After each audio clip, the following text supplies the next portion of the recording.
wabarakatuh. Alhamdulillahi rabbil alamin. Wassalatu wassalamu ala asyrafil anbiya'i wal mursalin wa ala alihi wa sahbihi wa man tabi'ahum bi ihsani illa yaumiddin, amma ba'du. Qala Allah ta'ala fil Qur'anil Karim, ya ayyuhalladzina amanu kutiba alaikumus siyamu kama kutiba alal ladzina min qablikum la'allakum tattaqun. Qala alaihi salatu wassalam, ma min 'abdin yasumu yawman fi sabilillah illa ba'adallahu bidzalika wajhahu 'anil nari sab'ina kharifan. Muttafaqun alaih. Ma'asyiral muslimin yang dirahmati oleh Allah Subhanahu wa taala, kali ini menjelang berbuka puasa kita seperti biasanya mengadakan kajian, yakni untuk tema pada hari ini adalah tazkiyatun nufus. Sebagaimana Allah Subhanahu wa taala berfirman di dalam Al-Qur'an, qad aflaha man tazakka wa dzakara asma rabbih fasalla. Sesungguhnya akan aflaha, yakni akan beruntung. Qad aflaha man tazakka, orang-orang yang membersihkan jiwanya. Wa dzakara asma rabbih fasalla, yang membersihkan jiwanya itu dengan apa? Dengan berzikir kepada Allah Subhanahu wa taala. Wa dzakara asma rabbih fasalla, dan menunaikan salat. Ma'asyiral muslimin yang dirahmati oleh Allah Subhanahu wa taala, ini menunjukkan apa? Bahwa untuk membersihkan jiwa kita, yakni dengan berzikir kepada Allah Subhanahu wa taala. Untuk pertama-tama kita akan membahas dulu yakni apa itu tazkiyah. Ya. Tazkiyatun nafs. Tazkiyatun nafs ini terdiri dari dua kosakata. Yang pertama tazkiyatun. Asal kata yakni zakka yuzakki. Artinya adalah penyucian. Artinya membersihkan. Dan yang kedua yakni nafs, an-nafsu. Nafsu ini adalah yang berkaitan dengan jiwa manusia. Sebagaimana kita ketahui bahwa manusia ini terdiri antara jasad dengan ruh.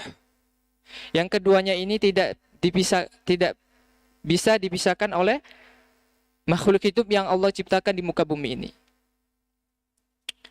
Lalu Allah Subhanahu wa taala berfirman, yakni tentang orang yang memiliki hatinya bersih. Yauma la yanfa'u malu wala banun illa man atallaha biqalbin salim. Yakni pada hari itu akan tidak ada lagi yang bermanfaat. Apa yang tidak bermanfaat? Yauma la yunfa'u malu, yakni harta benda kita nanti tidak akan bermanfaat bagi kita di akhirat nanti. Wala banun, dan keturunan. Kecuali apa? Illa man atallaha biqalbin salim. Kecuali orang-orang yang selalu mengingat Allah Subhanahu wa taala dan yang tidak mengingat Allah Subhanahu wa taala itu diumpamakan oleh Nabi sebagai apa? Sebagai orang hidup dan mati. Jadi pada dasarnya kita hidup di muka bumi ini, kita harus menjadi Allah Subhanahu wa taala yang harus mengingat Allah, baik dalam keadaan sempit maupun keadaan lapang. Karena apa? Karena mengingat Allah Subhanahu wa taala ini menunjukkan kualitas iman seseorang hamba kepada Allah Subhanahu wa taala. Pernahkah kita mengalami suatu kesulitan dalam melaksanakan ibadah? Contohnya di dalam bulan Ramadan ini Allah Subhanahu wa taala melipat gandakan semua amal-amalan yang tidak seperti di bulan-bulan lainnya. Karena bulan Ramadan ini adalah bulan yang sangat mulia. Mulia karena apa? Karena di dalamnya itu terdapat Al-Quran.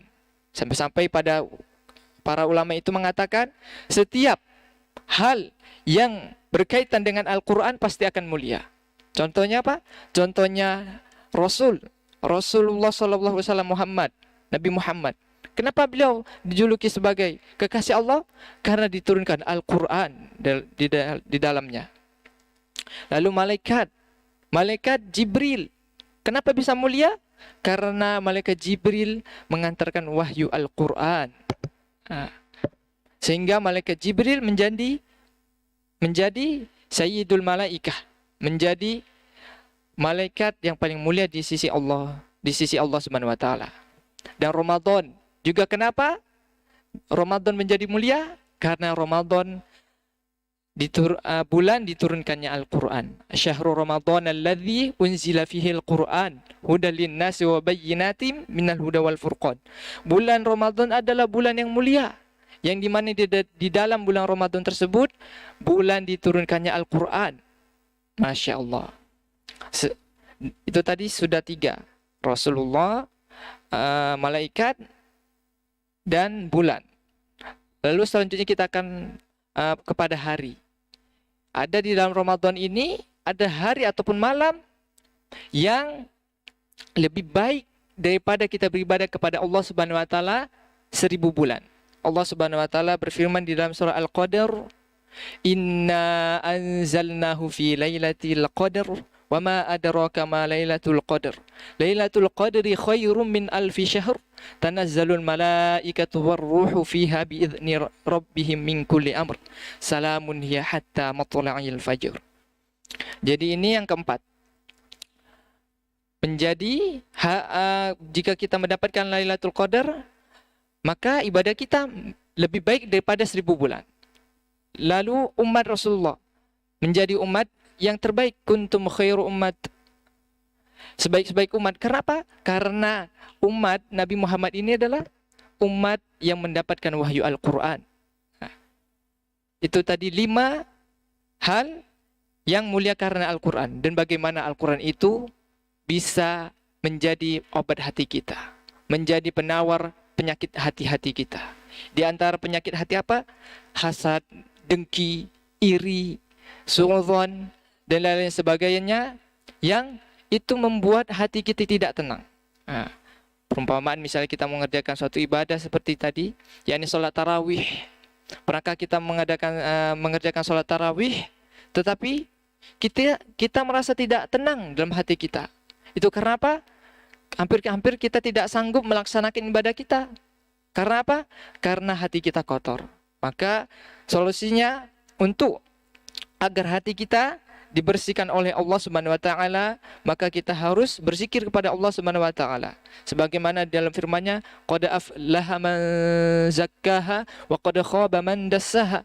Maka beruntunglah orang-orang yang mengingat Allah Subhanahu wa taala, dan celaka bagi orang-orang yang wa qad khaba man dassaha, yang melupakan Allah. Dalam surah Al-Hasyr Allah Subhanahu wa taala berfirman, ya ayyuhalladzina amanu taqullaha wal tanzur nafsum ma qaddamat lighad wattaqullaha innallaha khabirum bima ta'malun.